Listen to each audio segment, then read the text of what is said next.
શ્રી ગણેશાય નમઃ. શ્રી પરમાત્મને નમઃ.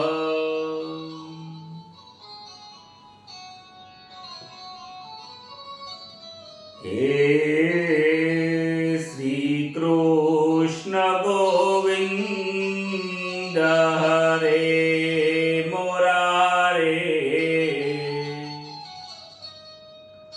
હે નાથ નારાયણ વાસુદેવ,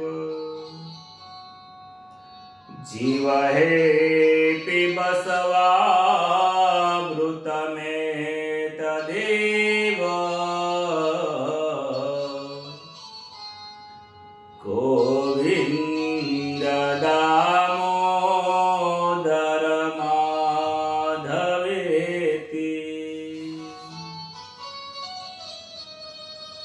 શ્રી કૃષ્ણ રાધા વર ગોકુલેશ,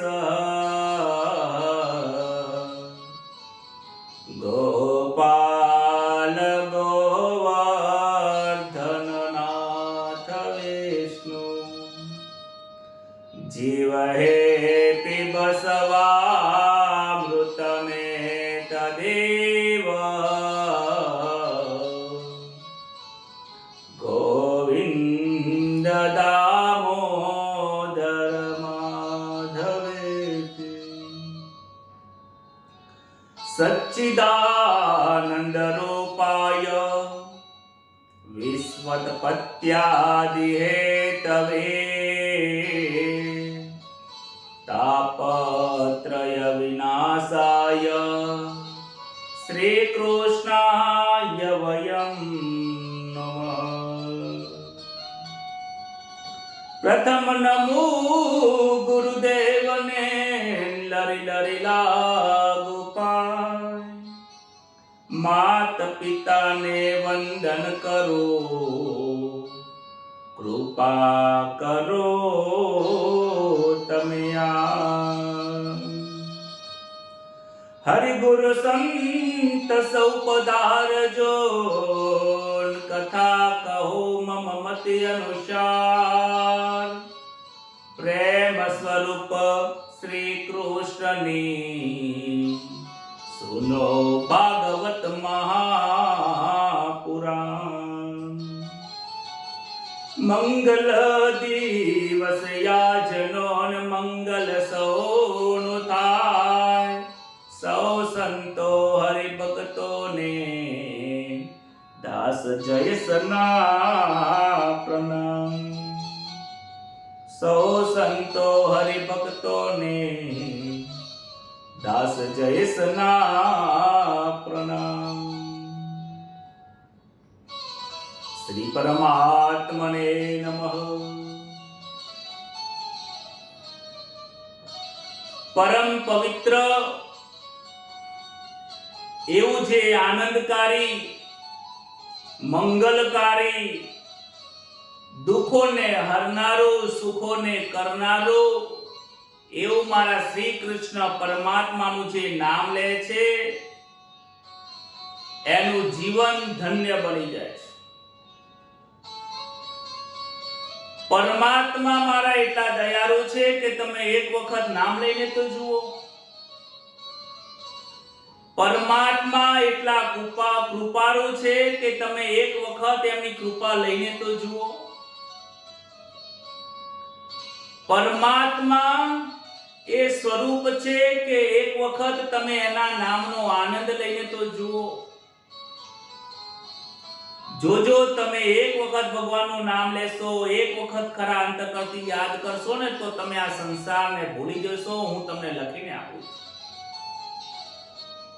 અનુભવને આવાને રે અનુભવ વિના વાજની રે, શંકર વેરે ફૂલડારે વાગે જનને કારજે. શંકર મહારાજની આ પદો છે સિદ્ધપુરની જોડે શંકર મહારાજનો ઉનાવામાં આશ્રમ થઈ ગયો. હમણાં ટૂંક સમય પહેલા જ એ શંકર મહારાજની જે ભજનો છે એ બ્રહ્મ જ્ઞાનના ભજનો છે. પાટણની જોડે અડિયા કરીને ગામ આવ્યું છે. ગામની અંદર વાસુદેવ મહારાજ થઈ ગયા છે, જેનો કોઈ પ્રચાર નથી થયો. એમને 1000 ભજનો લખ્યા છે. 1000 કરતા પણ વધારે ભજનો છે. આવા આજે પણ એવા સંતો આ પૃથ્વી ઉપર આજે પણ છે, પરંતુ એ સંતોને શોધવા માટે આપણે લાયક બનતા નથી, માટે એ સંતો હાથમાં આવતા નથી.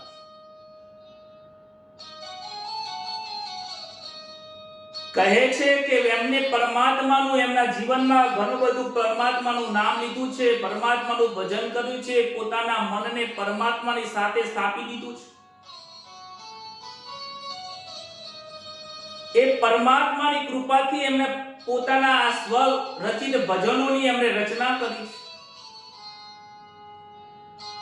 મારા સદગુરુ મહારાજ જેમની પાસેથી મેં બોધ લીધો છે, શ્રી પ્રભાશંકર મહારાજજીને હું વંદન કરું છું કે એમને પણ એમના જીવનની અંદર 1200 થી વધારે ભજનો લખ્યા છે. વિચાર કરો, હાથમાં પેન લઈને લખવાનું ચાલુ કરીએ તો પેન ધૂજવા લાગે છે, કારણ કે સરસ્વતીની કૃપા ન થાય ત્યાં સુધી પેનની કલમ ચાલતી નથી. આ જે બોલાઈ રહ્યું છે, જે જ્ઞાન છે, સદગુરુ મહારાજનું જ્ઞાન છે. આ જ્ઞાનને પ્રાપ્ત કરવા માટે અધિકારી જીવ હોય ને એના જ કામનું છે. કરોડો લાખો કરોડો જન્મોના પુણ્ય હોય ને ત્યારે આ વસ્તુ પ્રાપ્ત થાય છે. મને એક પરિવારમાં જન્મ મળ્યો છે, હું મારા જીવનને ધન્ય કરું છું. આવો ઉત્તમ જીવન મળ્યું હોય, દિવસમાં વારંવાર પરમાત્માના નામનો સત્સંગ પ્રાપ્ત થતો હોય અને એ ઘરમાં આયા પછી આ પરમાત્માના કૃપા પ્રાપ્ત કર્યા પછી જો જીવન એક સામાન્ય 5 વિષયોની અંદર જો રમવા લાગે તો એનાથી મોટી ખરાબી શું છે? એનાથી મોટો મૂર્ખ કોણ છે? પરમાત્માની કથા સાંભળવાનો મોકો મળવો એ પરમાત્માએ જ આપણને ક્યાં બતાવ્યો છે કે બેટા આ સાચો રસ્તો છે. આજે જે લોકો કથા સાંભળી રહ્યા છે એ બધા જ ઉપર પરમાત્માની કૃપા છે. હવે આ કૃપા પ્રાપ્ત થઈ ગયા પછી આપણે એ કૃપાને ભૂલી જઈએ અને હતા એવા જો થઈ જઈએ તો એમાં ઈશ્વરનો ક્યાં દોષ છે? પરીક્ષિત રાજાને કથા સંભળાવતા પુષ્ટિ લીલા સુધી પહોંચ્યા છે. સુખદેવજી મહારાજ કહે છે કે હે રાજન, જો તું ભગવાનનું ભજન નહીં કરે તો તું નરકમાં પડવાનો છે. એ વાત સત્ય, સનાતન સત્ય જ છે. નરકોનું મેં તને વર્ણન કર્યું છે. હે રાજન, નરકમાં સુખ નથી, દુઃખ ને દુઃખ જ હોય છે. અને નરકની અંદર પ્રભુ જ્યારે યાદ આવે છે ને ત્યારે તું ભજન નથી કરી શકતો. આ એક જ એવું સાધન છે મનુષ્યનો અવતાર, તું પરમાત્માનું ભજન કરી શકે છે. આ એક જ એવી જગ્યા છે કે તું પરમાત્મા તરફ જઈ શકે છે યા તો અધોગતિ તરફ જઈ શકે છે. તારે હવે નિર્ણય કરવાનો છે ત્યારે ક્યાં જવાનું છે હું તને નહીં કહું. 12 સ્કંદમાંથી આ 6થા સ્કંદની કથા આવે છે. આપણે હવે અડધે પહોંચી ગયા છીએ, જીવન પણ અડધે પહોંચી ગયું છે. હવે તો નિર્ણય કર હે રાજન, હવે તું નિર્ણય કર. આ આપણને પૂછે છે સુખદેવજી મહારાજ. અડધે પહોંચી ગયા પછી આપણને બે વિચારો આવે છે. હજી પણ સંસારના સુખમાં રહેવું છે કે તમારે નરકમાં જવું છે? કે ઈશ્વરની પ્રાપ્તિ કરવી છે? સુખદેવજી વર્ણન કરે છે કે હે રાજન, પાપ કરવાથી મનુષ્ય નરકમાં પડે છે. એક એક પાપનું તમે પ્રાયશ્ચિત કરો. પ્રાયશ્ચિત કર્યા વગર પાપમાંથી મુક્ત થવાતું નથી. પ્રાયશ્ચિતનું કર્મકાંડની અંદર બહુ મોટું વિધાન છે. પ્રાયશ્ચિત કર્યા સિવાય તો તમને પૂજામાં બેસવાનો અધિકાર પણ મળતો નથી. કારણ કે પાપીને ભગવાનનું નામ પ્રાયશ્ચિત વગર એને અધિકાર નથી. પ્રાયશ્ચિત એ મોટામાં મોટો અધિકાર છે. આપણી ભૂલ થઈ હોય તો પરમાત્મા જોડે ક્ષમા માંગવી પડે. લોકો પ્રાયશ્ચિત કરવા માટે ગંગાજીના કિનારે જાય છે. લોકો કહે છે કે ગંગામાં નહીને કોનું કલ્યાણ થયું? હું કહું, જે નાય છે એનું બધાનું કલ્યાણ થાય છે. ભગીરથ રાજાએ એમ મહેનત કરી હતી. 3 પેટી 7 પેટીથી મહેનત કરી, ત્યારે ગંગાજી આકાશમાંથી પૃથ્વી ઉપર આવ્યા છે. આ જીવનું કલ્યાણ કરવા માટે આવ્યા છે. ભગીરથજીના કુટુંબો એમના દરેક પેઢીઓ તરી ગઈ અને આપણે ગંગાજીમાં સ્નાન કરીએ છીએ તો એવા ને એવા, તો એ સ્નાનમાં અને આપણા સ્નાનમાં ફરક શું છે? વિચાર કરવાનો જરૂર, ચિંતન કરવાની જરૂર છે, મનન કરવાની જરૂર છે. ભગીરથ રાજાને પ્રાયશ્ચિત કરવું હતું કે અમારા કુટુંબની અંદર દરેક લોકોનું કલ્યાણ થાય. આમ પ્રાયશ્ચિત કરીને ગંગાજળમાં સ્નાન કર્યું છે અને પછી એમને એમના જીવનને બદલી નાખ્યું છે. આજે ગંગાના ઘાટમાં જાય છે, સ્નાન કરે છે, હર હર ગંગે કરે છે, પછી ઘરે આવીને એવો ને એવો. અરે તમે સરકારની કોઈ ભૂલ કરો, કોઈ દોષ કરો તો તમને સજા કરે, કોર્ટમાં જઈને માફી માંગો તો તમને છોડી દે, પણ ફરીથી તમે ભૂલ કરો તો તમને એ ડબલ સજા થાય છે. કોર્ટ પણ કહે છે કે તને એક વખત છોડી દીધો, વારંવાર છોડી દેવાય. તું એક વખત ગંગાજીમાં નાયો, તને શુદ્ધ કરી દીધો, તને વિશ્વાસ નથી આવતો, તું ફરીથી સંસારમાં જઈને આવા કાર્યો કરતો થઈ જાય છે. આજે પણ ભગીરથ રાજાએ જે દિવસે ગંગાના ઘાટે ગંગાનું અવતરણ થયું હતું, જેટલી પવિત્ર હતી એ ગંગા આજે પણ એટલી જ પવિત્ર છે. પરંતુ આપણી સમજણ શક્તિમાં એને તમે બગાડી દીધી છે. ઘણા લોકો કહે છે કે પોતાના જીવનમાં કરેલા પાપોનું પ્રાયશ્ચિત કરે છે, ઘણી બધી ભૂલો કરી હોય છે. લોકોને પોતાની ભૂલો યાદ આવે છે, આંખમાંથી રડવું આવતું હોય છે, પરંતુ શું કરવાનું એ રડવું ને? એ ભૂલ જો બીજી વખત ના થાય તો તમને પ્રાયશ્ચિત, એ પાપમાંથી મુક્તિ મળે છે.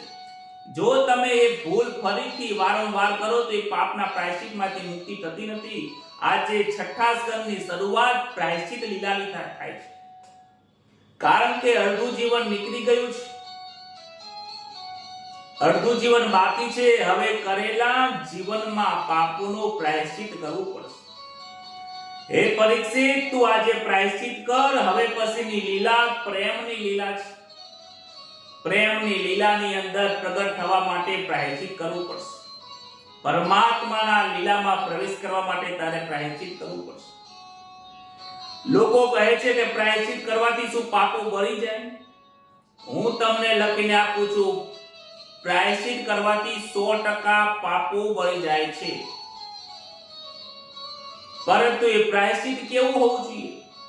એ પ્રાયશ્ચિત કર્યું તમે જુઓ, કચ્છની ધરતીની અંદર જેસલ જાડેજાએ કેટલા પાપ કર્યા. મને પૂરો વિશ્વાસ છે કે આટલું પાપ તો તમે, મેં અત્યારે તો કોઈએ નથી કર્યું. પાપ તારો પોકાર જાડેજા, ધર્મ તારો સંભાળ રે. તારે નાવડીને ડૂબવા નહીં દઉં, એ તારી બેડલીને ડૂબવા નહીં દઉં. જાડેજા રે, એમ તોરલ કે કહે છે કે હે જાડેજાજી, તમે પાપનો પ્રાયશ્ચિત કરો, તમે તમારો ધર્મ બાળો, તમે ક્ષત્રિય છો, રક્ષા કરવી તમારો ધર્મ છે, અને તમે આ લોકોને મારવા માંડ્યા છો, સ્ત્રીઓનું અપમાન કરો છો. કેટલા બધા પાપો કર્યા છે તમે, અને પાપનો એકાકાર કર્યા પછી એમનું પોતાનું જીવન પલટી નાખ્યું છે. રાતમાંથી દિવસ થઈ ગઈ છે. પહેલા લોકો એનાથી ડરતા હતા, આજે લોકો એનું અપમાન કરે છે છતાં પણ એમને લેશ માત્ર કોઈ દુઃખ નથી થતું. અરે તોરલજીના કપડા ધોવા માટે નદી કિનારે જાય છે ત્યારે લોકો વાત કરે છે કે આ તો સ્ત્રીના કપડા ધોવા માટે આવે છે, છતાં પણ એમના મન ઉપર કાંઈ છે નહીં. ત્યારે આજે એમની સમાધિ છે, લોકો એને પૂજે છે.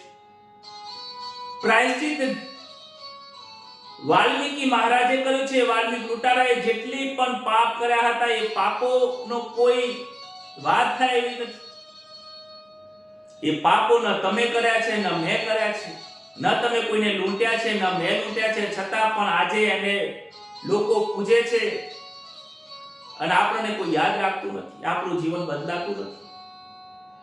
એમને નારદ મુનિ સદગુરુ મળ્યા, સાચું જ્ઞાન આપ્યું, સાચો કર્મનો સિદ્ધાંત બતાવ્યો કે તારા કરેલા કર્મો તારે જ ભોગવવા પડશે, બીજાને નહીં ભોગવાય. કરેલા કર્મ તો અંતે ભોગવવા પડે છે. કરેલા કર્મો જ તારે ભોગવવા પડશે, માટે તો સાવધાન થઈ જા અને પ્રાયશ્ચિત કર. તારા બધા જ પાપોને હું બાળી નાખીશ. નારદજી જોડેથી એ જ્ઞાન લઈને કહે છે કે હવે મારે શું કરવું? હવે મારે આ પાપમાંથી મુક્ત થવા માટે પહેલું પગથિયું શું છે? ત્યારે કહે છે તું જપ કર્મ કર, તું ધ્યાન કર, નામ આપે છે, રામના નામનો જપ કર. આખી જિંદગી બધાને માર્યા છે કે રામ બોલતા નહીં આવતું, મરામ આવડે છે. નારદજી કહે મરામ બોલ, મરામની અંદર પણ પાછળ રામ આવશે. ભલે તું આગળ મારવાનો શબ્દનો મ બોલે પણ પાછળ તો અંતે રામ છે.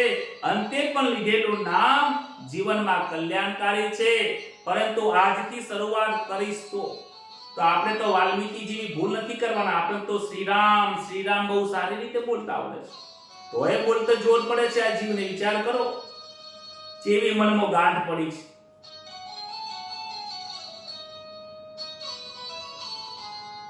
ભક્તિ જેવો કોઈ પવિત્ર થાય, મનુષ્ય ભક્તિ જેવો પવિત્ર થાય ત્યારે સમ દમ દયા તપ વગેરે પ્રાપ્ત થાય છે. હે રાજા, તારા પ્રાણને ભગવાનને અર્પણ કર, વાસનાઓ વહી જશે, પાપો રહેશે નહીં. શ્વાસે શ્વાસે પ્રભુને પ્રાપ્ત કરવા માટેનો પ્રયત્ન કર, વારંવાર યાદ કર. સુખદેવજી કહે છે કે શરીરના ધર્મો છે, તારે ક્રિયા કરવા માટે બહાર જવું પડશે. હું કથા કલાક કહીશ, 2 કલાક કહીશ, 5 કલાક કથા કરીશ, પછી મારે પણ ઊભું થઈને મારે શરીરના ધર્મો બજાવવા બહાર જવું પડશે. તરસ લાગે, ભૂખ લાગે, શૌચ ક્રિયા કરવા માટે દરેકને જવું પડે. પરંતુ હે પરીક્ષિત, તું ક્ષણે ક્ષણે યાદ કર, પરમાત્માને ભૂલીશ નહીં. સમયનો બહુ અભાવ છે, આવતીકાલે શું થવાનું એ ખબર નથી. માટે તું તારા સમયના અંદર ધ્યાન રાખ કે પરમાત્મા તું ભૂલે નહીં. ધ્યાન રાખવાનું કહે છે કે 14મા અધ્યાય સુધી ધ્યાનનું વર્ણન કર્યું છે. 6ઠા સ્કંદમાં 14 અધ્યાય આપ્યા છે જે ધ્યાન વિશે સમજાવે છે. એ 14 અધ્યાય કેમ લીધા? 5 કર્મેન્દ્રિયોથી, 5 જ્ઞાનેન્દ્રિયોથી, મન, બુદ્ધિ, ચિત્ત ને અહંકાર, આ 14 પ્રકારની વસ્તુઓને ભેગા કરીને તું પરમાત્માનું નામ લે. આ હાથથી માળા કર, મુખથી રામનું નામ બોલ, આંખને પરમાત્માના દર્શન કર, કાનથી પરમાત્માની કથા સાંભળ, જઈને બેસ તો પરમાત્માની પાસે બેસ. ભગવાનને પોતાના હાથથી સ્નાન કરાવ, નવરાવ, ધોવરાવ, કપડા પહેરાવ, ભાવ ભક્તિ કર. આ 5 ક્રિયાઓથી પરમાત્માની પૂજા થાય છે. તારા મન પણ તારે પરમાત્મામાં રાખ, તારો બુદ્ધિ પણ પરમાત્મામાં રાખ, વિચારો પણ પરમાત્મા રાખ, તારું ચિત્ત પણ પરમાત્માને આપી દે, તારો અહંકાર કે તારા શરીર પણ પરમાત્માને સોંપી દે. આ શરીરને હવે જે થાવું હોય થાય, સુખી થાય, દુખી થાય, રોગ આવે, આદિ આવે, વ્યાધિ આવે, ઉપાધિ આવે, એ પરમાત્મા આ તને અર્પણ કર્યું, હવે મને કાંઈ નથી થતું. આ દુઃખ મારું નથી, દુઃખ મને થતું નથી. આ મંત્રને જીવનમાં યાદ રાખ. આ શરીર મારું નથી અને શરીરના રોગો પણ મારા નથી. આ શરીર પણ મારું નથી, શરીરના રોગો મારા નથી, શરીરને દુઃખ થાય છે, દુઃખ મને થતું નથી. આવો વારંવાર મનને સમજાવ કરશો તો તમને પણ આ સરળના શરીરમાં રહેલા અનેક રોગો તમને કોઈ અસર નહીં કરે. 2 અધ્યાયની અંદર અર્ચન ભક્તિ બતાવી છે કે તમે અર્ચન ભક્તિ કરશો તો તમારું કલ્યાણ થશે. પછી નામનો મહિમા આવે છે. તમને કઈ ખબર ના પડે તો કાઈ નહીં, તમે પરમાત્માના નામને પકડી રાખો. નામના સ્વરૂપથી જ પરમાત્મા પકડ થશે. નામનું બહુ મહત્વ છે. જે પરમાત્માના નામને પકડી રાખે છે એને પરમાત્મા દર્શન થાય છે. રામાયણમાં કથા આવે છે કે હનુમાનજી પથ્થર ઉપર રામ લખીને પથ્થર દરિયામાં ફેંકે છે તો દરિયામાં પથ્થર તરી જાય છે. એમ કરતા સેતુ બને છે. રામજીને લાગે છે કે હું ઉભો શું કરું, બધા વાનરો કામ કરે છે, નળ નીલ અંગદ કામ કરે છે, હું ઉભો રહીશ. લક્ષ્મણે કીધું કે મને પણ પથ્થર આપો. પથ્થર આપે છે, રામ લખે છે પથ્થર ઉપર. એ પથ્થર રામજી લઈને દરિયામાં ફેંકે છે, પથ્થર ડૂબી જાય છે. વિચાર કરે છે કે કદાચ પથ્થરમાં કોઈ તકલીફ હશે, આ પથ્થર બરાબર નથી. બીજો પથ્થર લીધો, લક્ષ્મણજીએ પથ્થર આપ્યો, ઉપર લખે છે રામ. ફરીથી પથ્થર પકે છે, આ પથ્થર નથી, કદાચ આ પથ્થરના મૂળમાં તકલીફ છે. બીજી બાજુથી પથ્થર લાવ્યો, રામ લખીને પથ્થર ફેંક્યો. રામ નામથી આ રામજી પથ્થર ફેંકે છે, પથ્થર તરતા નથી. હનુમાનજીને કહે છે કે હનુમાનજી ઉભા રહો, તમે લખો છો તો તરી જાય છે ને હું લખું છું તો તરતા નથી, કારણ શું છે? હનુમાનજી સ્મિત કરે છે કે પ્રભુ તમે તો બધું જાણો છો અને તમે મારી પાસેથી બોલાવરાવો છો.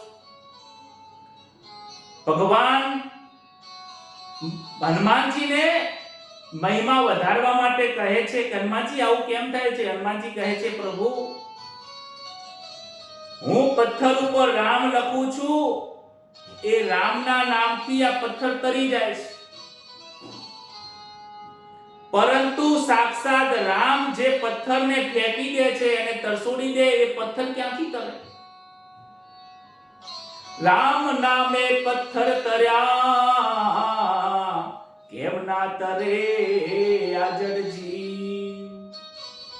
પ્રેમથી સૌ બોલજો જય જય જય સિયારામ. કે પ્રભુ આ રામના નામથી પથ્થર તરે છે, પણ જે પથ્થરને રામ ખુદ ફેંકી દે, તરસોડી દે, જે જીવને રામે તરસોડી દીધા છે, એ પથ્થર ક્યાંથી તરવાના છે? રામજી કહે છે કે મારો ભગત હનુમાનજી કેટલો વિદ્વત્તા છે, કેટલું જ્ઞાન છે, કેટલું સમજે છે કે રામના નામના મહિમાને કેટલું મોટું કરે છે. રામનો મહિમા, નામના મહિમા જપની અંદર તો જનાબાઈએ પણ કહ્યો છે. એક વખત મહારાષ્ટ્રમાં જનાબાઈ કરીને એક સંત થઈ ગયા, એમના છાણા કોક ચોરીને લઈ જતું રહેતું. એમને નામદેવજીને કીધું કે મારા છાણા કોક ચોરીને જતા રહે છે. નામદેવજી કે છાણા તો બધાના એક જેવા જ હોય, હું કેવી રીતે પારખું? ત્યારે જનાબાઈ કહે છે કે મારા છાણા બધા કરતા અલગ છે. કેવી રીતે? કે મારા છાણા લઈને તમે કોઈ પણ જગ્યાએ જાજો અને છાણું લઈને કાને અડાડજો તો એમાં વિઠ્ઠલનું નામ બોલશે. બોલો રાધે રાધે.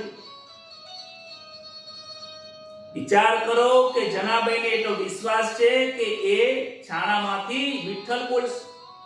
નામદેવજી એક ઘરમાં જાય છે અને જે ઘરમાં જઈને એક છાણા લે છે અને છાણું લઈને કાને અડાડે છે તો અંદર વિઠ્ઠલ વિઠ્ઠલ અવાજ આવે છે. જનાબાઈ કે તમારા છાણા મળી ગયા, ઢગલો તમારો છે. વિચાર કરો, જનાબાઈ છાના ઠાપતી ફક્તે વિઠ્ઠલ વિઠ્ઠલનો જપ કરે છે. સીતાજી અશોક વાટિકામાં હતા ત્યારે અશોક વાટિકામાં પણ રામજીના નામનો જપ કરે છે. કહે છે કે રામજીના નામનો જપ કરતા 14 વર્ષ સુધી, જ્યાં સુધી અશોક વાટિકામાં રહ્યા ત્યાં સુધી એમના રામના નામને છોડ્યો નથી.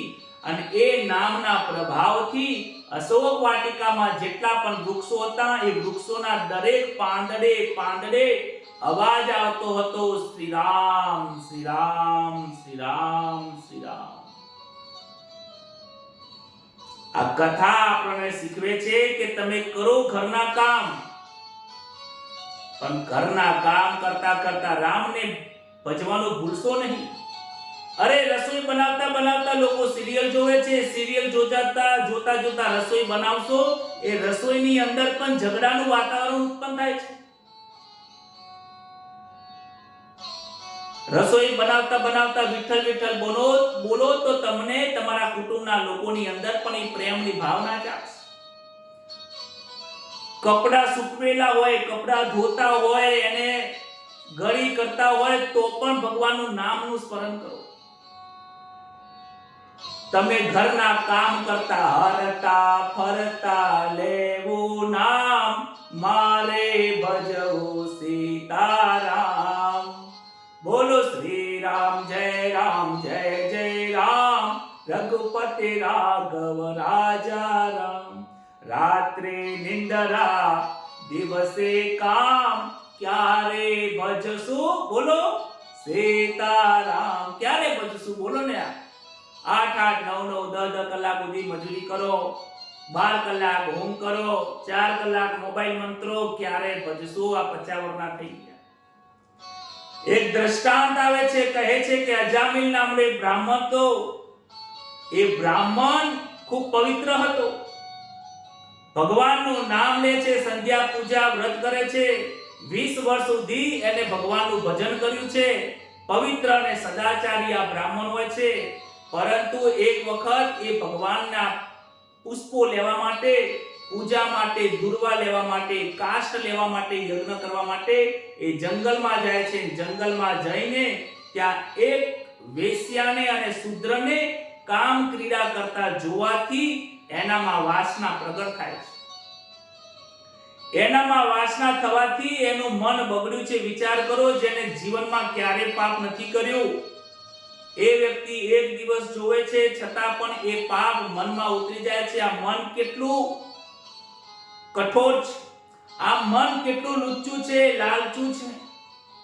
અહીંયા તો આખી જિંદગી મન લલચાયેલું છે, તો એને સમજાવવામાં કેટલો સમય લાગશે? આ અજામિલને તો જીવનમાં એક જ વખત આવું જોયું તો આવું શરીરમાં ઉતરી ગયું છે, એ વાસના હૃદયમાં ઉતરી ગઈ.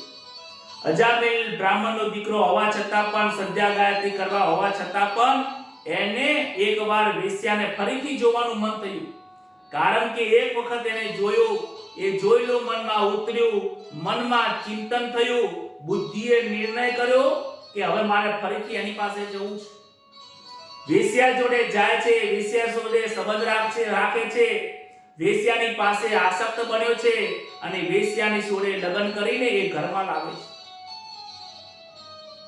જ્યારે અધર્મને ઘરમાં લાવો ત્યારે ઘરમાંથી ધર્મ જતો રહે છે. ધર્મ એમ નથી કહેતો કે તમે એને અંદર ના લાવો, ધર્મ ઓટોમેટિક ધર્મ નીકળી જાય છે. જ્યાં ધર્મ હોય ત્યાં ધર્મ લેશ માત્ર રહેતો નથી. માતા પિતાના મરણ પછી વેશ્યાને સમજાવીને ઘરમાં લાવ્યો, પાપાચાર કરવા લાગ્યો. ઘરનું દરેક ધન હતું એને વેશ્યાની પાસે નેછાવર કરી દીધું, વાપરી દીધું. વધારે ધન કમાવા માટે ચોરી, જુગાર, છરકપ પણ કરવા લાગ્યો. હવે આ અજામિલ ચોર બની ગયો છે. એક બ્રાહ્મણમાંથી, એક સત્સંગમાંથી કુસંગના રસ્તે નીકળી ગયો. એક દિવસ એવો બન્યો કે એના ઘરમાં સાધુઓ ફરતા ફરતા એક ગામમાં આવ્યા. ગામની અંદર અજામિલના ઘરે આવી જાય છે. અજામિલ એ સમયે ઘરે હોતો નથી અને વેશ્યાએ વિચાર કર્યો. વેશ્યાને કહે છે કે સાધુઓ છીએ, અમને આજે ભોજન કરાવો. વેશ્યાના મનમાં વિચાર આવ્યો કે લાવો આજે હું સાધુઓને ભોજન કરાવું. ભોજનની તૈયારી કરી, ભોજન ગ્રહણ કર્યું. સાધુઓને ખબર નથી કે આ વેશ્યાનું ઘર છે. આ અજામિલ આ વેશ્યાના ઘરમાં લાવ્યો છે, આ વેશ્યાનું ભોજન છે, એ ખબર નથી. ભોજન કર્યા પછી સાધુઓના મનમાં વિચાર આવે છે કે આ ભોજનની અંદર પરમાત્માનું નામ નથી. અજામિલનું ઘર હોવા છતાં પણ પરમાત્માનું નામ નથી અને પરમાત્માની મને અંદર તૃપ્તિ થતી નથી. એટલામાં તો અજામિલ આવે છે. સાધુઓને ખબર પડે છે, ભોજન કર્યા પછી એ સાધુઓને ખબર પડે છે અને એને કલ્યાણ કરવાની ઈચ્છા થાય છે. સાધુઓ ક્યારે મફતમાં ભોજન કરતા નથી, બ્રાહ્મણો ક્યારે કોઈનું મફતમાં ભોજન કરતા નથી. બ્રાહ્મણો ભોજન કરે છે પછી એમને આશીર્વાદ આપે છે. અજામિલ ઘરે આવ્યો, વેશ્યાના કહેવાથી સાધુઓને વંદન કર્યા. સાધુઓને વંદન કરવાનું ભૂલી થાય છે. સાધુઓની ઈચ્છા હતી કે બ્રાહ્મણ હોવા છતાં અજામિલ પાપો છોડી દીધા. અજામિલ બ્રાહ્મણ હોવા છતાં પણ પાપી બન્યો છે. હવે એ પાપ છોડી દે તો સારું છે. જો હવે હું એને સમજાવીશ તો સમજવાથી આ સમજશે નહીં, એનું જીવન સુધરશે નહીં, તો એનું કલ્યાણ થશે નહીં. અજામિલનું આજે અમે ભોજન કર્યું છે, માટે એનું કલ્યાણ કરવું એ મારી ફરજ છે. મા બાપની સંતાન ઉપર પ્રીતિ હોય છે. સાધુએ જોયું કે વેશ્યા સગર્ભા છે. જો પુત્ર જન્મે તો કહ્યું છે કે જો તારા ઘરમાં પુત્ર જન્મે તો એનું નામ નારાયણ રાખજે. આમ તો બ્રાહ્મણને ભોજન કર્યા પછી દક્ષિણા આપવી પડે. અજામિલ કહે કે હું તો તમારી પાસે દક્ષિણા હોય ને પૈસા તો લૂંટવા વાળો છું, હું લઈ લઈશ. સાના માના ભોજન કરાયું છે, નીકળી જાઓ, દક્ષિણા ના મળે. આ તો મારી પત્નીએ તમને ભોજન કરાવ્યું અને હવે ભોજન પછી દક્ષિણા માંગો છો. ત્યારે બ્રાહ્મણ કહે છે કે દક્ષિણાના સ્વરૂપમાં મારે પૈસા નથી જોતા, પરંતુ તારા ઘરે જો બાળક આવે, જ્યારે પણ બાળક આવે એનું નામ નારાયણ રાખજે. સારું એવું કહીને સાધુઓ નીકળી ગયા. એવું હું નામ રાખીશ. કેટલાક લોકો એવું માને છે કે જૂનું બધું ખરાબ છે, જૂનાના નામે તેમને ગમતા નથી. અજામિલને ત્યાં પુત્ર થયો, તેનું નામ નારાયણ રાખ્યું છે. ઘણા લોકોને નારાયણ નામ રાખવું, વિષ્ણુનું નામ રાખવું, પરમાત્માનું નામ રાખવું લોકોને શરમ આવે છે. વિષ્ણુ તો કોઈ નામ રખાતું છે, નામ જૂનું થઈ ગયું છે. અરે જૂનો તો તું થયો છે, વિષ્ણુ તો સદાય નવા નવા જ છે. કોણ સમજાવે? બોલો રાધે રાધે. ભાગવતની કથા અને આ નારાયણની કથા, અજામિલની કથા ઉપરથી સમજાય છે કે આજના બાળકોના નામ, એ નામના અર્થ ઉપરથી મા બાપના વિચારો સ્પષ્ટ જણાઈ આવે છે. આજકાલ લોકો પોતાના બાળકનું નામ એવું રાખે છે કે નામનો કોઈ અર્થ થતો નથી, અને જો એ અર્થ શોધવા પ્રયત્ન કરે તો ગૂગલને પૂછે. હવે વિચાર કરો કે ગૂગલની અંદર અનેક અલગ અલગ વેબસાઇટો હોય, એ કોઈ પણ શબ્દનો અનર્થ જેવો શબ્દ જોવા મળશે જ નહીં. દરેક શબ્દોના નામ સારા સારા લખી દીધા છે. એ સત્ય છે, એ કોણ તમને બતાવશે? તમારા બાળકોના નામ એવા રાખો કે એ નામ લેવાથી પણ પ્રભુનું નામ લેવાય. અજામિલને પુત્ર થયો, નારાયણ નામનું નામ રાખ્યું. અજામિલે બહુ પાપ કર્યું છે. હવે એના 12 વર્ષનું આયુષ્ય બાકી હોવા છતાં પણ યમદૂતો તેને લેવા આવ્યા. મૃત્યુનો કારાયો, યમદૂતો એને લેવા આવ્યા છે. અજામિલ ગભરાયો છે. ગભરાહટમાં પોતે નારાયણનું નામ લે છે. હે નારાયણ, હે નારાયણ. પોતાના પુત્રને બોલાવે છે, નારાયણ મને પાણી આપ, નારાયણ મારાથી બેસાતો નથી, નારાયણ મને ભોજન આપ, નારાયણ મને ઊભો કર, નારાયણ મારો હાથ પકડ. મૃત્યુની અવસ્થામાં આ નારાયણ નારાયણ બોલે છે. રોજની આદત પ્રમાણે અજામિલ નારાયણ નારાયણ નારાયણ એમ બોલે છે. ત્યાંનો દીકરો ત્યાં આવ્યો નહીં, પણ વૈકુંઠમાંથી ભગવાન અને પાર્ષદો પણ ત્યાં આવ્યા છે અને યમદૂતો પણ આવે છે. યમદૂતો અજામિલને લેવા આવ્યા છે, પરંતુ ત્યાં વૈકુંઠમાંથી આવેલા પાર્ષદો એને કહે છે કે તમે આ બ્રાહ્મણને લઈ જઈ શકો નહીં, એ મારા નારાયણનું નામ લે છે. યમના દૂતો કહે છે કે નારાયણનું નામ લે છે, પરંતુ એ પોતાના પુત્રને બોલાવે છે.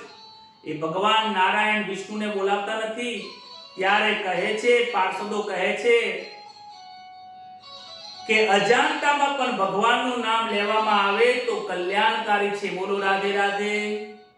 શ્રીમન્નારાયણ શ્રીમન્નારાયણ શ્રીમન્નારાયણ નારાયણ નારાયણ. સ્વામી નારાયણ હરિઓમ નારાયણ વિષ્ણુ નારાયણ નારાયણ નારાયણ. નારાયણ એ જ પરમાત્માનું સ્વરૂપ છે.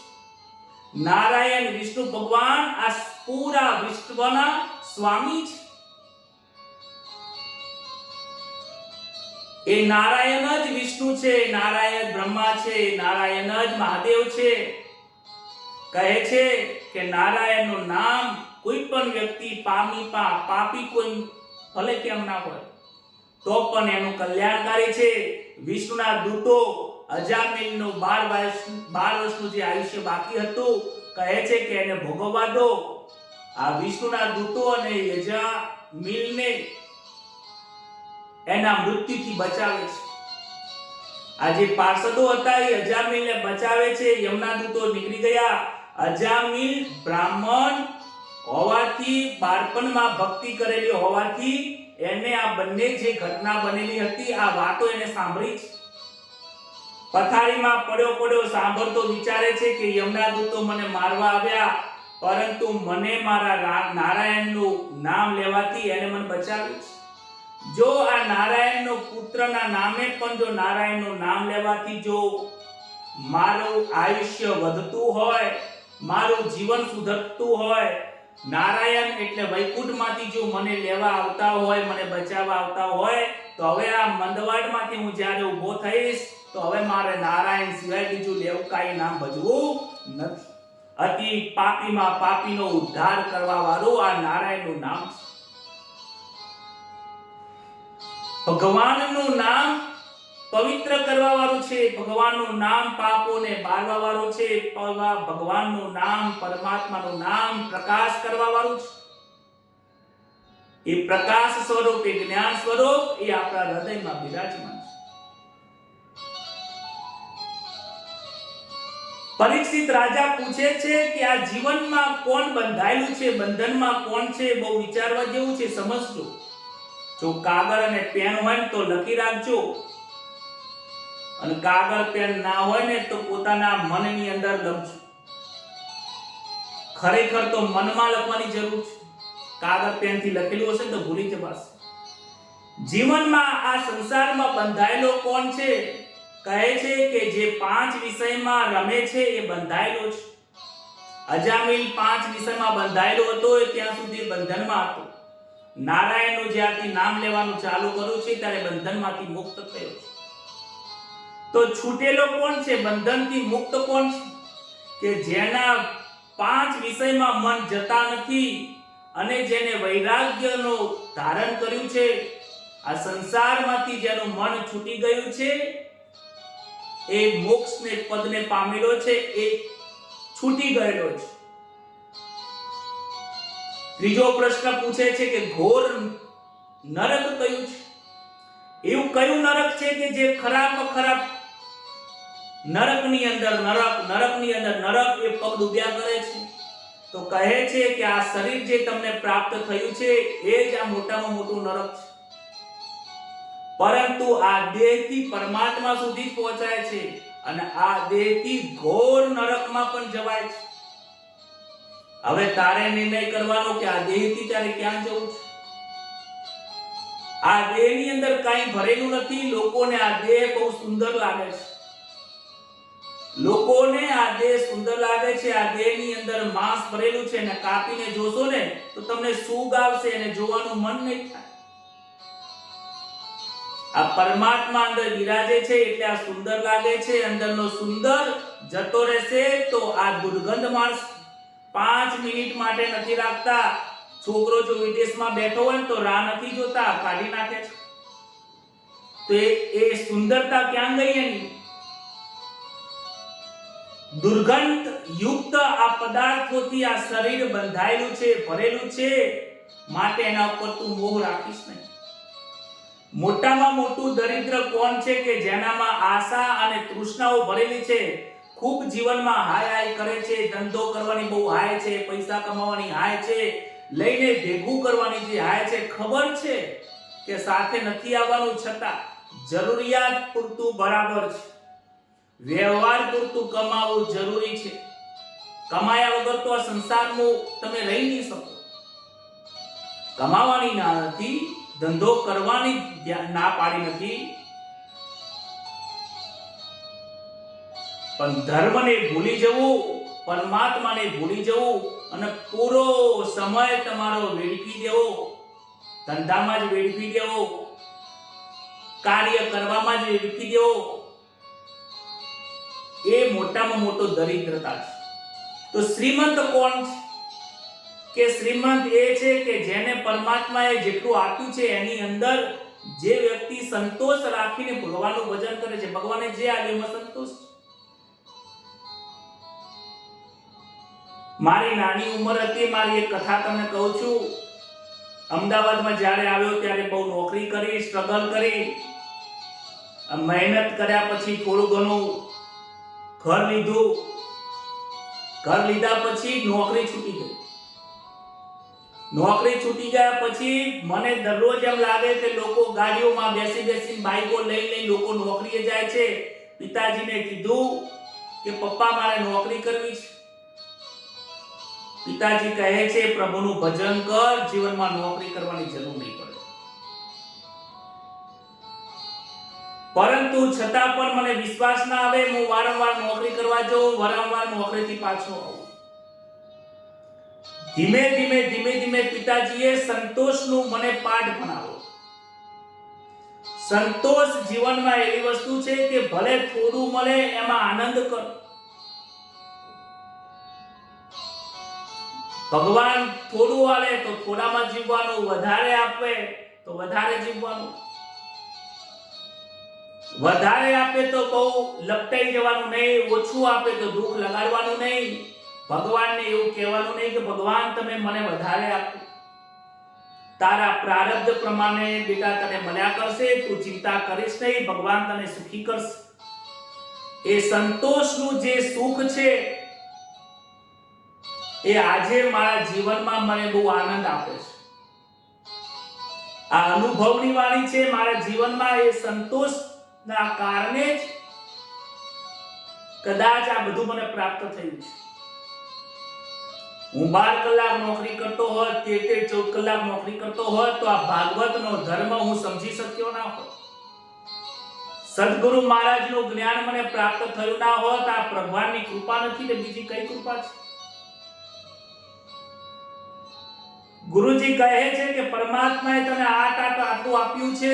જીવાત્મા, હે પ્રભુ, પ્રભુએ તને આટલું આપ્યું છે, શું કામ તું હાય હાય કરે છે? જેટલું આપ્યું છે, 8 કલાકની નોકરી છે, નોકરી કરીને આવીને ભગવાનનું ભજન કર. વધારે નહીં તો 1 કલાક તો કીર્તન કર, મારા માટે સમય નીકાળ. સંતોષ રાખજો જીવનમાં. જો સંતોષ નહીં હોય તો ક્યારે તમે જીવનમાં શ્રીમંત નહીં બની શકો. આ જીવનમાં મોટામાં મોટો રોગ કયો છે? પરીક્ષિત રાજા પૂછે છે ત્યારે સુખદેવજી કહે છે કે હે રાજન, જીવનમાં મોટામાં મોટો રોગ આ જન્મ લેવો એ જ મોટો દુઃખ છે. જન્મ મૃત્યુ દુઃખદાયક રે ઓ સ્નેહી સંત. જન્મ મરણ પુનરપી જનનમ પુનરપી મરણમ. વારંવાર માના પેટમાં જન્મ લેવો એ મોટામાં મોટો રોગ છે. આ રોગમાંથી મુક્ત થવાનું સાધન કયું છે? તો કહે છે મારા પરમાત્માનું નામ, મારા શ્રી કૃષ્ણનું નામ, પ્રભુનું નામ, ભગવાનનું નામનો જે જપ કરે છે, ધ્યાન કરે છે, કીર્તન કરે છે, એ આ ભવના જન્મ મરણના બંધનમાંથી મુક્ત થાય છે. બોલો રાધે રાધે. આપણે પણ 2 મિનિટ ભગવાનનું કીર્તન કરીએ. હરે ઓમ નમો ભગવતે વાસુદેવાય, વાસુદેવાય હરે વાસુદેવાય. ઓમ નમો ભગવતે વાસુદેવાય, ઓમ નમો ભગવતે વાસુદેવાય. ઓમ નમો ભગવતે વાસુદેવાય, નારાયણાય નમઃ, વિષ્ણવે નમઃ. તમને જે પણ નામની અંદર પ્રીતિ હોય, હરે કૃષ્ણ કૃષ્ણ કૃષ્ણ હરે હરે, હરે રામ રામ રામ હરે. જેમાં પણ પ્રીતિ હોય એ પ્રીતિમાં ઈશ્વરનું નામ લો, એનું ધ્યાન કરો, એનું અર્ચન કરો, એના માટે સમય ફાળવો તો જીવનમાં કલ્યાણ થશે. પ્રાચીન બહિર રાજાઓની કથા આવે છે. પ્રચેતાઓએ 10,000 પુત્રો થયેલા. દક્ષના નામનો પુત્ર થયેલો. એ દક્ષને 10,000 પુત્રો થયા. એ દક્ષે પોતાના પ્રજા ઉત્પન્ન કરવાની આજ્ઞા કરી, પરંતુ નારાયણ સરોવરના જળનો સ્પર્શ થતા એ જે દક્ષના 10,000 પુત્રોને બ્રહ્મ જ્ઞાન થયું. અને નારદજીએ એમને અમુક પ્રશ્નો પૂછે છે, અને એ પ્રશ્નોના ઉપર ચિંતન મનન કરવાથી એ મોક્ષ પદ પામે છે. દક્ષે જોયું કે નારદજીએ મારા પુત્રોને પ્રવૃત્તિ માટે મોકલ્યા હતા, સંસારના સુખો ભોગવવા માટે, સંસાર ઉત્પન્ન કરવા માટે મોકલ્યા હતા. પણ નારદજી એમને નિવૃત્તિ ધર્મ બતાવી દીધો છે, તો મોક્ષ થઈ ગયો. ફરીથી 10,000 પુત્રો જન્મ્યા, અને 10,000 પુત્રોને ફરીથી નિવૃત્તિ ધર્મ નારદજીએ આપ્યો, અને એ મોક્ષ પદ પામે છે. દક્ષ પ્રજાપતિ ગુસ્સે થઈ ગયા. નારદજીને શ્રાપ આપ્યો કે તમે એક ઠેકાણે નહીં રહી શકો, તમારે ભટકવું પડશે. નારદજીના શ્રાપને માથે ચડાયો. નારદજી કહે છે, તમે મને ભલે શ્રાપ આપ્યો, પણ હું વરદાન આપું છું કે જાઓ, તમારા ઘરે 60,000 પુત્રીઓનો જન્મ થશે. લોકોને લાગે છે કે નિવૃત્તિ અત્યારથી લઈ લેવાની, હું નિવૃત્તિ લઈ લઈશ તો મારા પરિવારનું પાલન કોણ કરશે? પરંતુ સમજવાની જરૂર છે, નિવૃત્તિ એટલે શું? નોકરી છોડી દેવી અને નિવૃત્તિ કહો છો? ધંધાને તાળું મારીને ઘરમાં શ્રી રામ જપ કરવા બેસી જવું છું, એને નિવૃત્તિ કહો છો? 56 વર્ષે કે 58 વર્ષે સરકારના લોકો પણ કહે છે હવે નિવૃત્તિ લઈ લો. નિવૃત્તિ કર્મોથી નથી લેવાની, નિવૃત્તિ આ શરીરથી, આ મનથી લેવાની છે. આ મનને તમારી જે પ્રવૃત્તિ કરો છો, આખો દિવસ જે પ્રવૃત્તિ કરો છો, એમાંથી જ્યારે પ્રવૃત્તિ પૂરી થઈ જાય ત્યારે એમાં નિવૃત્ત લઈ લો. સંસારમાંથી મનથી નિવૃત્ત થાઓ. જ્યાં સુધી ફરજ છે ત્યાં સુધી ફરજ અપનાવો. નોકરી છે ત્યાં નોકરી કર્યા કરો. નોકરીથી છૂટ્યા પછી જ્યારે પણ ઘરે આવો, ઘરની ફરજો પૂરી કરીને પરમાત્માનું નામને ના ભૂલો, એનું નામ નિવૃત્તિ છે. જે પણ કાર્ય કરો એમાં પરમાત્માને યાદ રાખીને કરો. પરમાત્માને ન ભૂલવું એનું નામ નિવૃત્તિ છે. પરમાત્માને ભૂલી જવું એનું નામ પ્રવૃત્તિ છે. આ યાદ રાખું છું. બોલો રાધે રાધે. દરેકે યાદ રાખવું પડશે. નિવૃત્તિ લીધા વગર મોક્ષ નહીં મળે. અને કઈ નિવૃત્તિ? સંસારને વારંવાર યાદ રાખવું એ પ્રવૃત્તિ છે. એ સંસારમાં ભલે રહો, ખાઓ, પીવો, બોલો, ચાલો, વ્યવહાર કરો, પ્રજા ઉત્પન્ન કરો, પરંતુ એની સાથે સાથે પરમાત્માનું લક્ષ્ય રાખીને કાર્ય કરશો તો એ નિવૃત્તિ ધર્મ છે. બોલો રાધે રાધે. સુખદેવજી વર્ણન કરે છે, દક્ષને ત્યાં 60,000 કન્યા થઈ. અદિતિને ત્યાં 4 બાળકો થયા. એમાંનો એક ત્વષ્ટા હતા. ત્વષ્ટાને ત્યાં પ્રજાપતિ વિશ્વરૂપ થયા છે. ઇન્દ્ર એક વખત સિંહાસન ઉપર બેઠા છે. ત્યાં દેવગુરુ બૃહસ્પતિ આયા. એમનું સન્માન કરતા નથી, વંદન કરતા નથી. એટલે બ્રાહ્મણનું અપમાન થવાથી એ જે ગુરુ છે બૃહસ્પતિ, એ દેવોનો ત્યાગ કર્યો અને ઇન્દ્રને શ્રાપ આપે છે કે તે મારું અપમાન કર્યું છે. એક બ્રાહ્મણનું તે અપમાન કર્યું છે, જા તું દરિદ્ર થઈ જઈશ. હવે આ બૃહસ્પતિના શ્રાપના કારણે આવો અવસર જોઈને દાનવોએ, દૈત્યોએ દેવો ઉપર યુદ્ધ કર્યું, ઇન્દ્રને પરાસ્ત કર્યો અને સ્વર્ગનું લોક દાનવોને પ્રાપ્ત થયું. દેવો બ્રહ્માજી જોડે જાય છે, બ્રહ્માજીને વંદન કરે છે. બ્રહ્માજી ઠપકો આલે છે કે તમે બ્રાહ્મણનું અપમાન કર્યું છે. અરે તું ઇન્દ્ર થઈને બ્રાહ્મણનું અપમાન કરે છે તો શું કરવાનું? દેવગુરુ બૃહસ્પતિ એ બ્રાહ્મણ છે. જે બ્રાહ્મણનું અપમાન કરે છે જીવનમાં ક્યારેય સુખી થતો નથી. એ ઇન્દ્ર, તે બહુ મહાન ઘોર તે પાપ કર્યું છે. તો કે હવે કોઈ રસ્તો બતાવો. ત્યારે કહે છે કે બ્રહ્મનિષ્ઠ કોઈ એવા બ્રાહ્મણ હોય એમની પાસે તમે જાઓ અને વંદન કરો તો એ તમને રસ્તો બતાવશે. કહે છે કે બ્રહ્મનિષ્ઠ એવા કોણ છે? તો કહે છે પ્રજાપતિ, ત્વષ્ટા પ્રજાપતિનો પુત્ર વિશ્વરૂપ જે છે એ બ્રહ્મનિષ્ઠ છે. બ્રહ્મનિષ્ઠ જે છે એ વિશ્વરૂપ નારાયણ કવચનો પાઠ કરે છે. નારાયણ કવચનો જે પાઠ કરે છે એ એના જીવનમાં ખૂબ બ્રહ્મ તેજ પ્રાપ્ત કરે છે. નારાયણ કવચ અને મંત્રનું બહુ મહત્વ છે. બ્રહ્માના કહેવાથી વિશ્વરૂપની પાસે ગયા. વિશ્વરૂપ એ દેવોને નારાયણનું કવચ આપ્યું અને એ બૃહસ્પતિનું અપમાન કરવાથી જે અસુરો પાસે રાજ ગયું હતું એ અસુરોને સાથે યુદ્ધ કરીને પાછું એ અસુરો પાસેથી એ દેવનો જે સ્વર્ગ છે એ દેવ ઇન્દ્ર એ સ્વર્ગમાં બેસી જાય છે અને ત્યારબાદ ગુરુની ગાદી ઉપર એ વિશ્વરૂપને બેસાડે છે. આ વિશ્વરૂપનું મોસાળ દૈત્ય કુળમાં થાય છે. હવે જ્યારે જ્યારે યજ્ઞ કરવામાં આવે ત્યારે આ વિશ્વરૂપને સ્વાહાકાની અંદર એને ભાગ આપવામાં આવે છે અને એ સ્વાહાકાનો ભાગ એના ત્યાં મોસાળમાં પણ આપવામાં આવે છે. એ યજ્ઞ એ દૈત્યોને પણ આહુતિ જાય છે. એટલે ઇન્દ્રને આ જ્યારે જાણવામાં આવ્યું ત્યારે ઇન્દ્રને ગમતું નથી કે આ ભાગ દાનવોની જોડે પણ જાય છે. કારણ કે વિશ્વરૂપ જે ગુરુને બનાયા છે એનું મોસાળ દાનવોમાં થાય છે. માટે ઇન્દ્રને આ યોગ્ય લાગ્યું નહીં. માટે એને પોતાના વજ્રથી પોતાના જે ગુરુ હતા વિશ્વરૂપ બનાવ્યા હતા જેને બચાવ્યા હતા એને જ એનું મસ્તક કાપી નાખ્યું.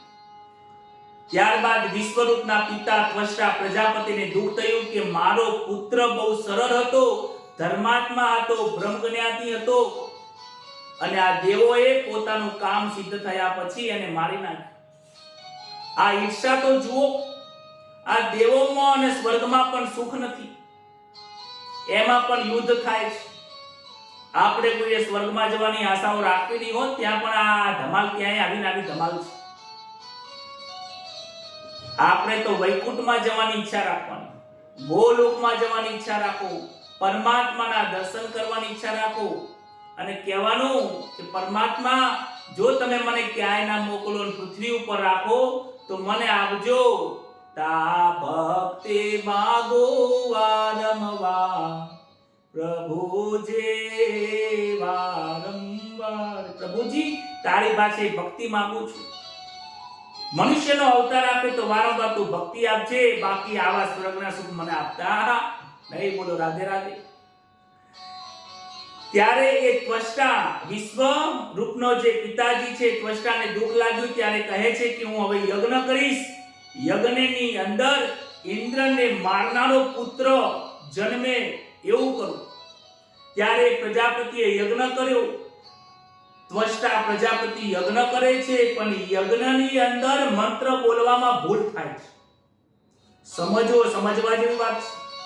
એ મંત્રના અંદર ઇન્દ્ર શસ્ત્રો વિવર્ધસ્ત્ર, ઇન્દ્ર શબ્દને દીર્ઘ કરવાનો હતો. ઈ ઊંચા સ્વરે બોલવાનું હતું પરંતુ એને હસ્વ કરી નાખ્યો.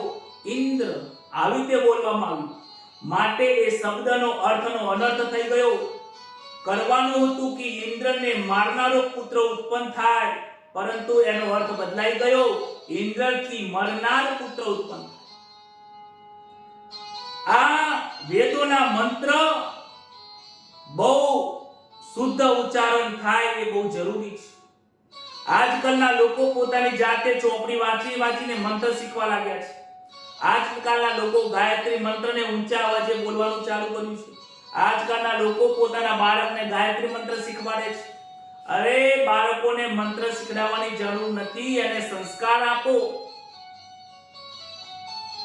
તમારા બાળકને તો કક્કો બોલતા આવડતું નથી, મંત્રનું ઉચ્ચારણ શું કરી શકવાનો છે? કાલું કાલું બોલે. આ કાલું કાલું બોલવાની અંદર ભૂલ પડી ગઈ છે. આ ભણેલા ભૂલ કરે છે તો તમારો બાળક તો અભણ છે. મંત્ર દીક્ષા લીધા વગર ક્યારે પણ મંત્રનું ઉચ્ચારણ થતું નથી. આ વસ્તુનું યાદ રાખજો. એક બ્રાહ્મણને પણ મંત્રની દીક્ષા લેવી પડે છે. જ્યારે જનોઈ ધારણ કરે છે ત્યારે એમના ગોર મહારાજ ગુરુ એ બાળકને મસ્તક ઉપર કપડું ઓઢાડીને કાનની અંદર મંત્ર શીખવાડે છે. ગાયત્રી મંત્રની દીક્ષા કાનમાં આપે છે, કાન ફૂંકે છે. લોકોને લાગે છે કોણ ફૂંક્યા, કોઈ ગુરુ બનાવ્યા. એટલે કોણ ફૂંક્યા, ગુરુ બનાવ્યા એ મજાક કરવાની વસ્તુ નથી. એ બાળકનો નવો જન્મ થાય છે, લોકો એને મજાક બનાવીને બેઠા છે. જીવનમાં મનુષ્યનો અવતાર મળ્યો છે તો જીવનમાં મંત્રની દીક્ષા લેજો. કોઈ સારા સંત પુરુષ હોય, મહાપુરુષ હોય, જ્યાં તમારું મન લાગે, જ્યાં તમારું મન ઠેરતું હોય, યોગ્ય બ્રાહ્મણ જોડે જઈને મંત્રની દીક્ષા લો જે યોગ્ય હોય. અને મંત્રની દીક્ષા લીધા પછી મંત્રનો તમે જાપ કરશો તો પરમાત્માની પ્રાપ્તિ થશે. જે પણ સંતો થઈ ગયા બધાએ મંત્રની દીક્ષા લીધી છે. મીરાબાઈને પણ ગુરુ હતા, નરસિંહ મહેતાને ગુરુ હતા, શિવાજીને ગુરુ હતા. અને દરેક બ્રાહ્મણોને પણ જોઈ લો ત્યારે એમને ગુરુ બનાવવાની જરૂર પડે છે. દરેક જીવાત્માને જીવનમાં ગુરુની જરૂર છે. મંત્રની દીક્ષા લીધા વગર મંત્રનું ઉચ્ચારણ થતું નથી. આજે બ્રાહ્મણો પોતાના બાળકોને ઘરે મંત્ર નથી બનાવતા, પરંતુ પાઠશાળામાં ગુરુ દીક્ષા લઈને 10 ને 12 વર્ષ સુધી મોકલે છે. આજે કાલ લોકો જાતે મંત્ર કરતા થઈ ગયા છે. ચંડીપાઠમાં પણ આવો એક મંત્ર આવે છે, ભારિયામ રક્ષતુ ભૈરવી. લોકો જાતે ચંડીપાઠ કરતા થઈ ગયા છે. સ્ત્રીઓ પણ હવે પૂજા કરાવતી થઈ ગઈ છે. પાઠશાળાની અંદર 14-12 વર્ષ સુધી ભણ્યા હોય ને ત્યારે મંત્ર બોલતા આવડે છે. આજે તો લોકો મોબાઈલ ને ટીવી ઉપર જોઈને ચોપડી વાંચી લેવું એટલે મંત્ર વાંચતા નથી આવડી જતો. એનું સ્પષ્ટ દીર્ઘ ઉચ્ચારણ કરવું કે રસ્વમાં એટલે નીચે ઉચ્ચારણ કરવું, ધેટ ઇઝ વેરી ઇમ્પોર્ટન્ટ. નહીતર તમને એ મારી નાખશે. મંત્ર જેટલો તારનારો છે, મોક્ષકારી છે, એટલો જ મંત્ર મારનાર પણ છે. અહીંયાથી સિદ્ધ થાય છે. માટે મંત્રની દીક્ષા લીધા વગર કોઈએ મંત્ર બોલવા નહીં. આજે પણ લોકો કહે છે કે મંત્રની તાકાત નથી રહી. મંત્રની તાકાત આજે પણ છે. ત્ર્યંબકમ યજામહેનો જે મંત્ર છે હું આખો મંત્ર બોલીશ નહીં, પરંતુ એ મંત્ર આજે પણ મૃત્યુમાંથી બહાર કાઢવા વાળો મંત્ર છે. યોગ્ય ઉચ્ચારણથી મંત્ર કરવામાં આવે તો આજે પણ ભયંકરમાં ભયંકર રોગ નાશ થાય છે. ગાયત્રી મંત્રમાં પણ એટલી તાકાત છે. જો યોગ્ય રીતે ઉચ્ચારણ કરવામાં આવે, એ મંત્રનો જાપ કરવામાં આવે તો એ ગાયત્રી મંત્રની તાકાત મળે છે. આજે તો લોકો ગાયત્રી મંત્રનો જાણે કે માર્કેટિંગ કરવા માટે ઘેર નીકળી ગયા છે. અરે ઘર બનાવવું હોય તો જાતે ઘર બનાવવાનું ના હોય, એ કારીગરને બોલાવવો પડે. ઘરમાં લાઇટના ફિટિંગ માટે ઇલેક્ટ્રિશિયનને બોલાવવો પડે, કારણ કે એનો અભ્યાસ કરેલો છે. ઘરમાં કલર કરવો હોય તો જાતે કલર કરવા જઈએ તો દાગા પડી જાય. જે કલર કરવા વાળો એને બોલાવવો પડે.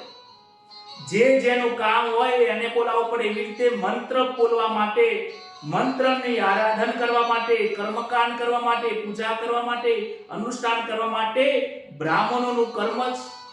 બ્રાહ્મણો પાઠશાળામાં જઈને અભ્યાસ કરે છે.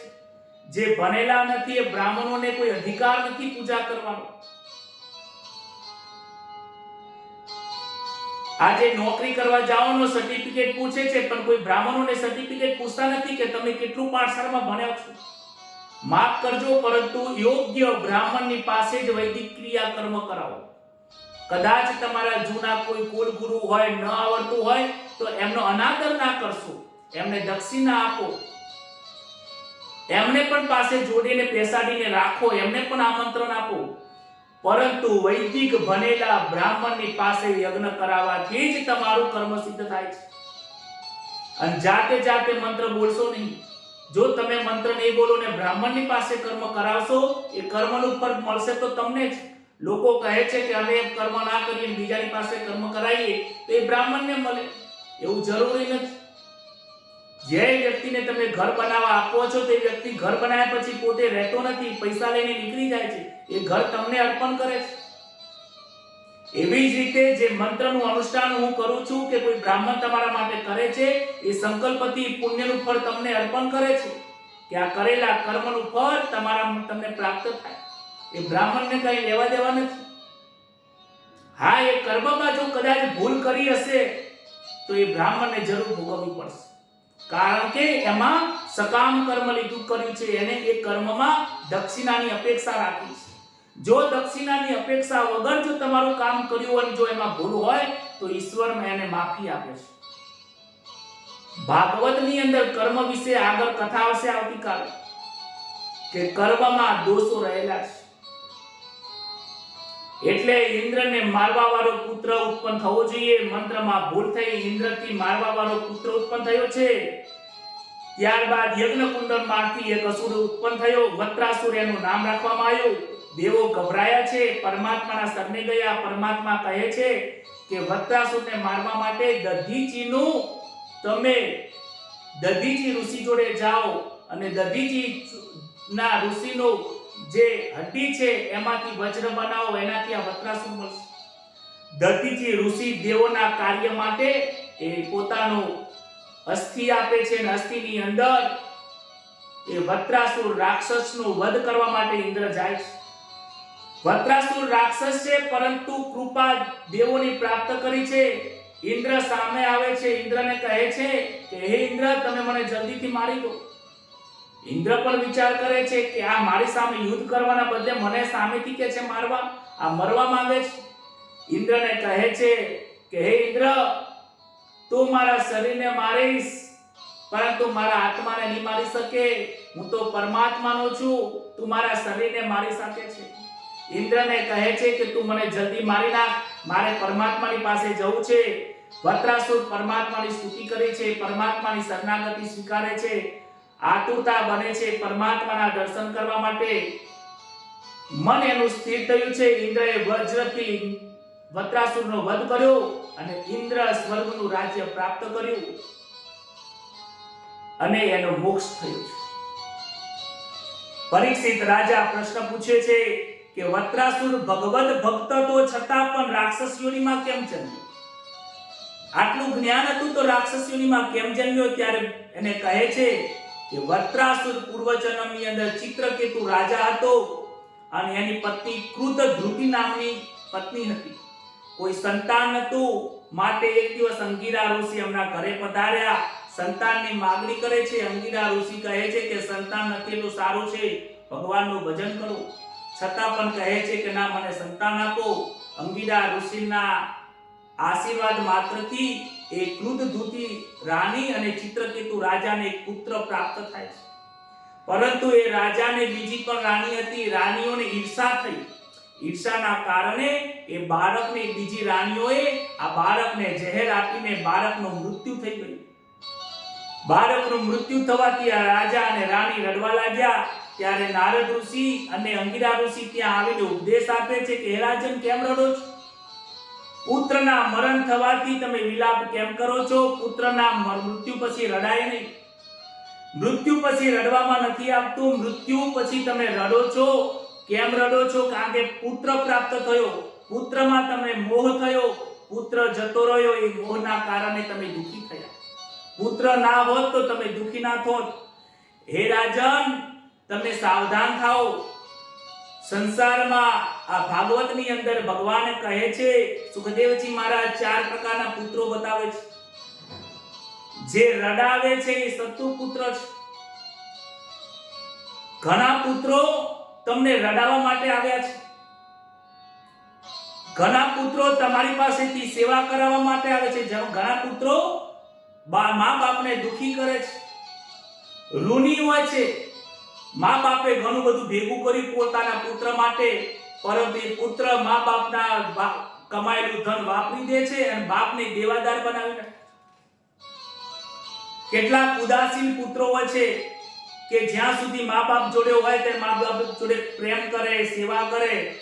21 વર્ષ, 22 વર્ષ, 25 વર્ષે બાળકને પરણાવ્યા પછી એ પુત્ર પત્નીનો થઈ જાય છે, એ પુત્ર બીજા મિત્રોનો થઈ જાય છે, એ પુત્ર પરાયો થઈ જાય છે, દૂર રહે છે, મા બાપની સેવા કરતો નથી અને મા બાપ જોડે સંબંધ રાખતો નથી, સાસરિયાનો થઈ જાય છે. અરે પુત્ર કોનો હોય? પિતાનો હોય. પરંતુ એ પુત્ર ભૂલી જાય છે, એને ઉદાસીન પુત્ર કહે છે. પુત્ર હોવા છતાં પણ પુત્ર વિહીન જીવન જીવાય છે. તો કે સારો પુત્ર કોને કહેવાય? કે સેવક પુત્ર જે હોય છે એ ઉત્તમ પુત્ર છે. પૂર્વ જન્મની અંદર કંઈક સારી સેવા કરી હોય, મા બાપની તમે સેવા કરી હોય, જો તમે મા બાપની સેવા કરી હશે તો જ તમારી સેવા કરવા વાળો પુત્ર ઉત્પન્ન થશે. માટે સેવક બનીને જે પુત્ર આવે છે સેવા કરે છે.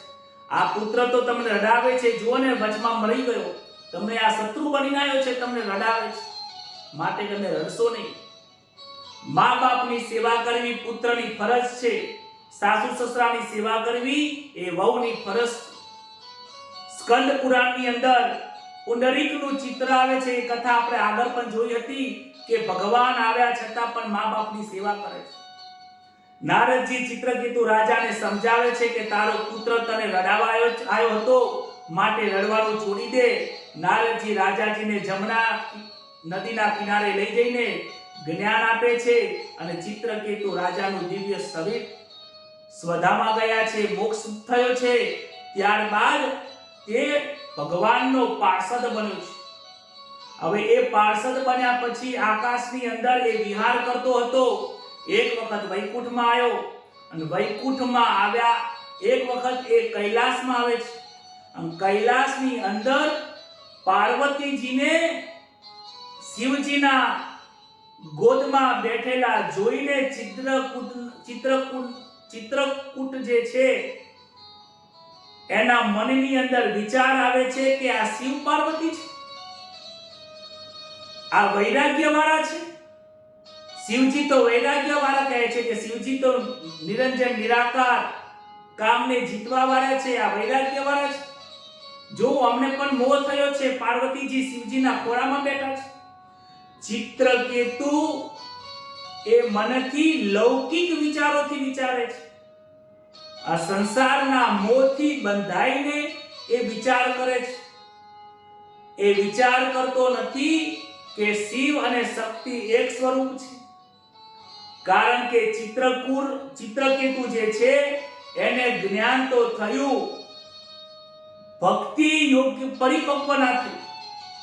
ભક્તિ તો હતી પરંતુ જ્ઞાન એને પરિપક્વ નહોતું. ભક્તિ હોય પણ જ્ઞાન ના હોય તો એ જ્ઞાન લંગડું છે. ભક્તિ અને જ્ઞાન બંને જોઈએ અને બંનેમાં વૈરાગ્યની જરૂર છે. સગુણનો પ્રેમ અને નિર્ગુણનો અનુભવ એ સાથે હોવા જોઈએ. આમ એને માયાનું બંધન થાય છે, એને માયા દેખાય છે. હવે આવું દેખાવાનું કાર્ય એક જ હતું. શિવજીના ખોળામાં પાર્વતીને બેસવાનું એક કારણ હતું. એ કારણ એ જાણતો નતો કારણ કે અજ્ઞાન હતું. એકવાર કામદેવે શિવજીની સામે યુદ્ધ કરવા માટે એને ઈચ્છા થઈ. કામદેવજી કહે છે કે મારે શિવજી તમારી સામે યુદ્ધ કરવું છે, જોવું છે કે તમારું વૈરાગ્ય કેવું છે, તમે તમારા ઇન્દ્રિયો પર કેવી રીતે કાબુ મેળવો છો. શિવજી તૈયાર થાય છે, કહે છે, કામદેવજી કહે છે કે પાર્વતી માતાજી તમારા ખોળામાં બેસે અને હું અહીંયાથી મારું બાણ છોડું, છતાં પણ તમે નિર્ગુણ રહો, નિર્વિકાર રહો, તો હું તમને મહાદેવ માનું. શિવજી સંમત થાય છે. નિર્વિકારનો એ ધર્મ બતાવે છે. ઇન્દ્રિયોને કેવી રીતે જીતવું એ ધર્મ બતાવે છે. પાર્વતીજી પણ તૈયાર થયા છે, શિવજી સંમત થયા છે.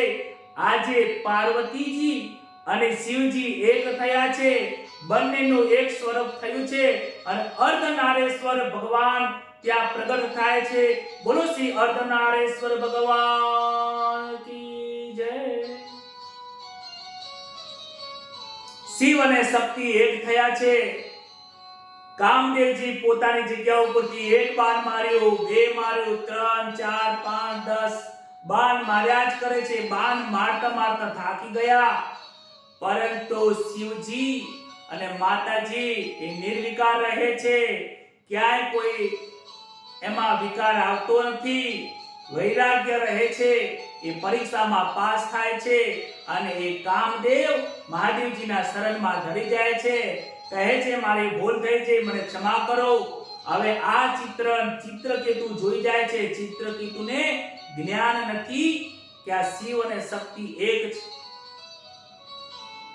આ ચિત્રકેતુના મનમાં આવા વિચાર આવવાથી મહાદેવજીને તો કોઈ ખોટું લાગતું નથી, પરંતુ પોતાના પતિ વિશે ખોટા વિચારો કરવાથી માતાજીને દુઃખ લાગે છે.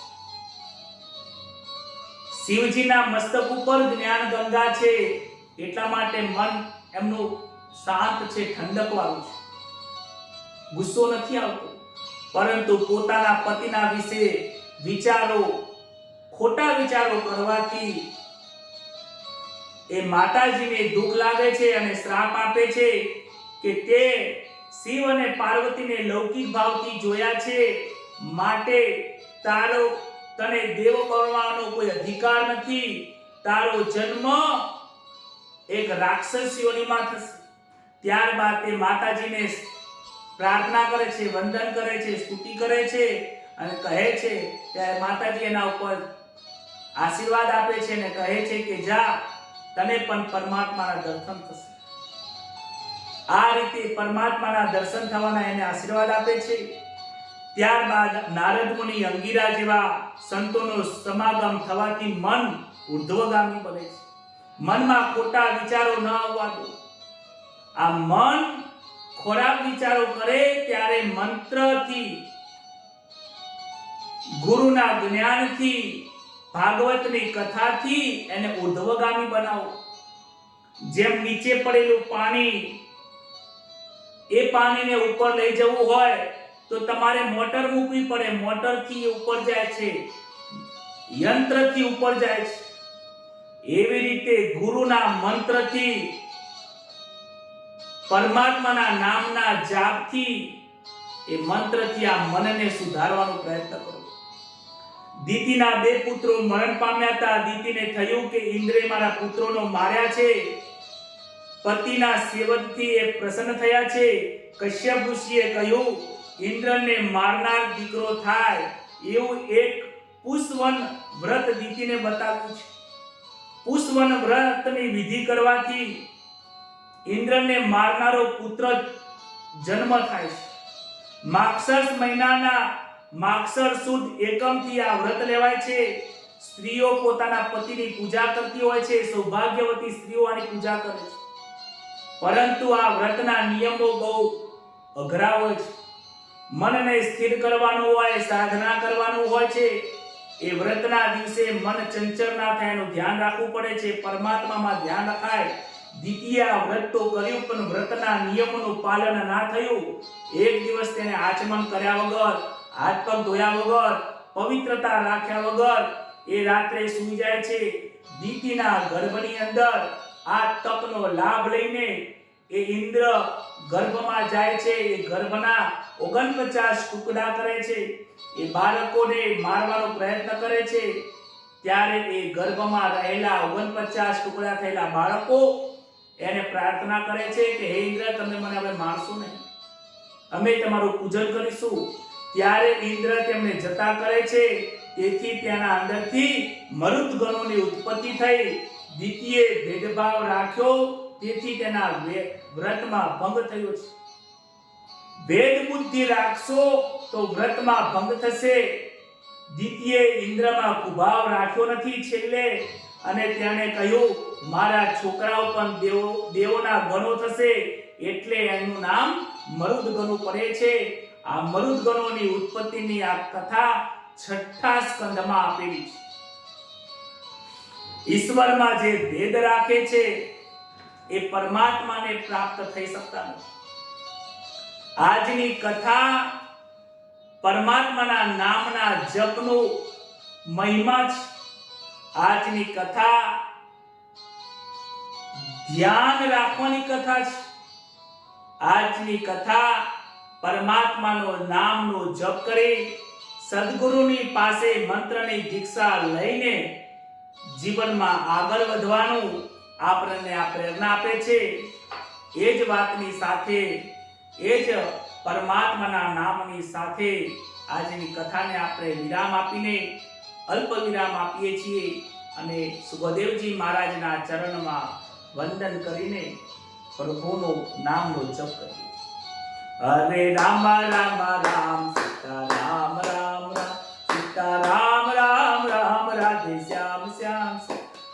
રામ રામ રામ સીતારામ રામ રાજા રામ રામ રામ સીતારામ રામ હરે રામ રામ રામ સીતારામ રામ રામ શ્રી રામચંદ્ર ભગવાન કી જય ભાગવત ભગવાન કી જય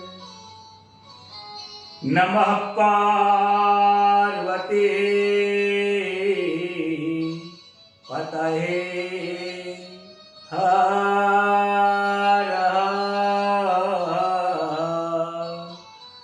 મહાદેવ.